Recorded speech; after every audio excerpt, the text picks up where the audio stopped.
Assalamualaikum warahmatullahi wabarakatuh. Perkenalkan kami di sini dari kelompok 11 dengan saya Eka Alia dengan NIM akhir 012. Lalu ada rekan saya Salsabila Alika Setisianka dengan NIM akhir 117 dan juga Atia Azharina Aziz dengan NIM akhir 194.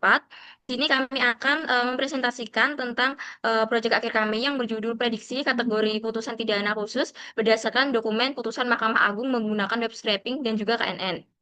Jadi, latar belakang dari proyek kali ini yaitu, putusan pidana khusus yang dikeluarkan oleh Mahkamah Agung atau MA, mencerminkan keputusan hukum yang sah dan juga final. Dokumen putusan ini, dapat berisi informasi penting seperti, jenis tindak pidana, pertimbangan hakim, dan amar putusan. Namun, jumlah putusan yang terus bertambah membuat pengumpulan dan juga analisis data secara manual menjadi sangat sulit dan juga memakan waktu. Nah, dalam konteks ini, pemrosesan teks atau text processing dengan metode KNN dapat diterapkan untuk mengklasifikasikan kategori putusan pidana secara otomatis dengan menggunakan web scraping. Data putusan MA itu dapat dikumpulkan secara efisien, diproses, dan juga dianalisis untuk memprediksi kategori pidana pada kasus baru. Pendekatan ini tuh tidak hanya membantu dalam memahami pola putusan, tetapi juga memperkenalkan penerapan algoritma sederhana yang sesuai dengan kurikulum dasar kecerdasan artifisial. Tujuan proyek kali ini yang pertama yaitu mengambil data putusan MA secara otomatis melalui web scraping, lalu menerapkan algoritma KNN untuk memprediksi kategori tindak pidana dari putusan baru setelah mengklasifikasikan daftar putusan yang paling mirip dengan kasus baru, lalu mencari akurasi dari model yang digunakan. Manfaat proyek ini yang pertama ada efisiensi analisis putusan, lalu penyediaan dataset terstruktur, penerapan AI dasar yaitu dengan menerapkan ilmu algoritma KNN sesuai dengan materi mata kuliah AI dan juga mempermudah prediksi kasus baru. Lalu di sini ada diagram alur dalam proyek kami, yaitu pertama kita akan melakukan scraping data, lalu melalui website yaitu hasil putusan MA dengan mengambil lebih dari 100 dokumen putusan.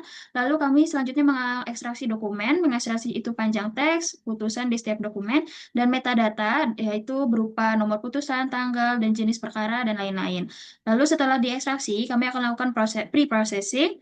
Lalu selanjutnya kita melakukan feature engineering yang sebelumnya menggunakan TF-IDF pada pembaruan kali ini yaitu menggunakan fast text. Lalu modeling KNN, jadi membagi antara data train dan data test untuk mengklasifikasikan jenis perkara tersebut. Lalu kita akan mengecek dari cek evaluasi akurasi modeling KNN tersebut dan kita akan melihat data visualisasi dari modeling KNN tersebut.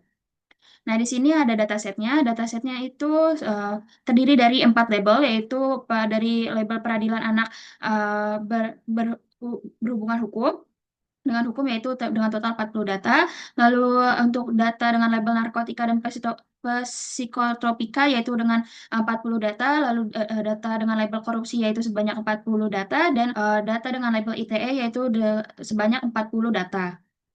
Lalu selanjutnya kita akan melakukan web scraping. Web scraping ini menggunakan empat metode, yaitu ada import request untuk mengambil HTML dari web, lalu ada beautiful shop untuk parsing HTML-nya, lalu ada import regex untuk ekstraksi pola teks, dan pandas untuk menyimpan hasil ke dalam bentuk tabel.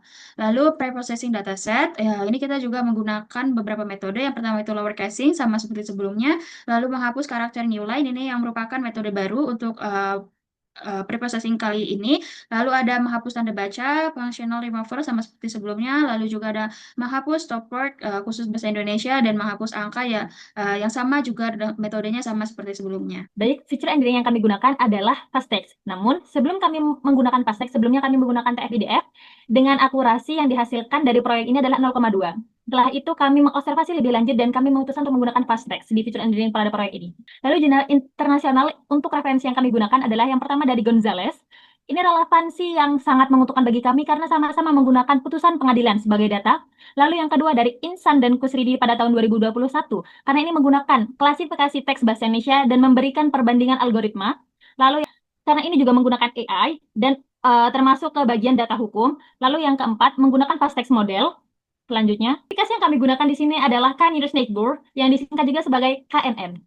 Selanjutnya, akurasi dari proyek yang kami hasilkan adalah 0,46875 Ini setelah kami menggunakan fast text dan menggunakan KNN. Baik, di sini saya akan menjelaskan conversion matrix dari KNN-nya. Dari data testing yang berjumlah yaitu 32 data, dibagi menjadi 4, yaitu ada 8 data ITE, 8 data korupsi, 8 data narkotika dan psikotropika, dan 82 peradilan anak ABH. Nah, dari 8 data ITE ini, dia terdeteksi benar 3 data, benar data ITE yaitu sebanyak 3, lalu terdeteksi sebagai salah sebagai data korupsi yaitu sebanyak 5, lalu terdeteksi sebagai narkotika dan psikotropika yaitu 0, dan peradilan anak ABH yaitu 0. Lalu dari data 8 korupsi ini terdeteksi untuk data salah terklasifikasi sebagai ITE yaitu 1, lalu benar terdeteksi sebagai data berlabel korupsi yaitu sebanyak 7, dan 0 itu untuk terdeteksi sebagai narkotika psikotropika dan peradilan anak ABH. Lalu dari 8 data berlabel narkotika dan psikotropika terdeteksi yaitu 4 data salah yaitu terdeteksi label ITE, lalu 3 data terdeteksi korupsi, dan 1 data benar terdeteksi narkotika dan psikotropika. Lalu dari 8 data testing peradilan anak ABH, yaitu terdapat 1 data salah terdeteksi sebagai data berlabel ITE yaitu sebanyak 1, lalu terdeteksi sebanyak 2 data yaitu untuk korupsi, dan terdeteksi salah sebagai narkotika dan psikotropika itu sebanyak 1, dan terdeteksi benar untuk peradilan anak ABH yaitu sebanyak 4 data. Baik, ini salah satu contoh dari 4 label yang kami gunakan yang telah kami scraping yaitu 40 data dengan label korupsi dengan kolom yaitu ada nomor putusan, tanggal putusan, dan ringkasan perkara, dan juga jenis tindak pidana. March yang kami hasilkan mendapatkan baris 160 dari 4 putusan. Yang pertama peradilan anak, ITE, korupsi, dan kasus narkotika. Lalu selanjutnya setelah kami memerge dan kita menyimpannya di all putusan bersih CSV, kami melihat setidaknya 5 data teratas seperti ini. Lalu setelah itu kami melakukan pengecekan nilai 0.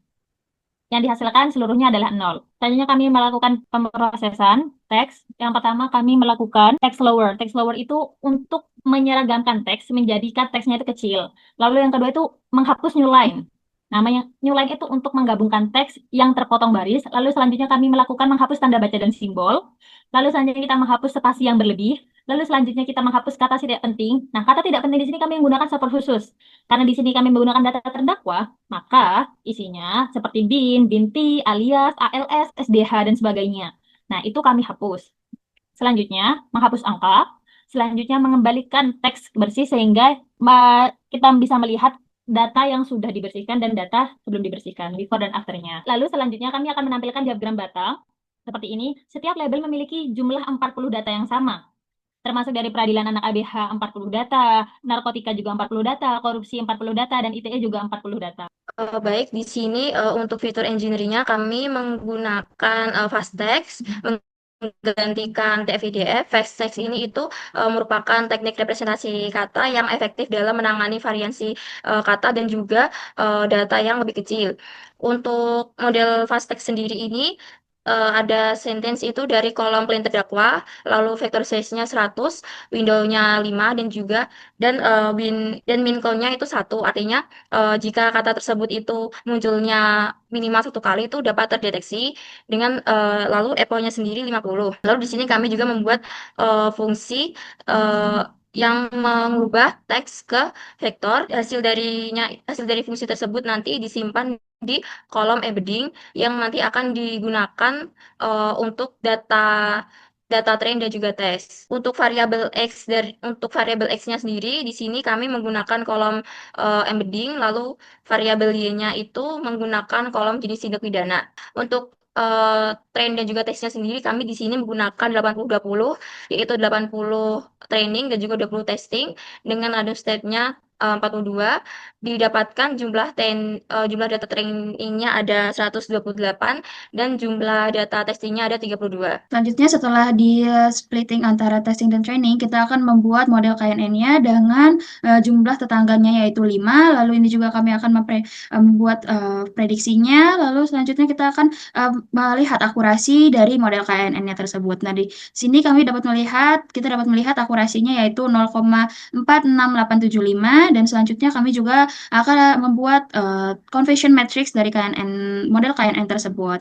Seperti penjelasannya yang telah saya jelaskan pada PPT sebelumnya. Baik, sekian dari kelompok kami. Apabila ada kekurangan, mohon dimaafkan. Wassalamualaikum warahmatullahi wabarakatuh.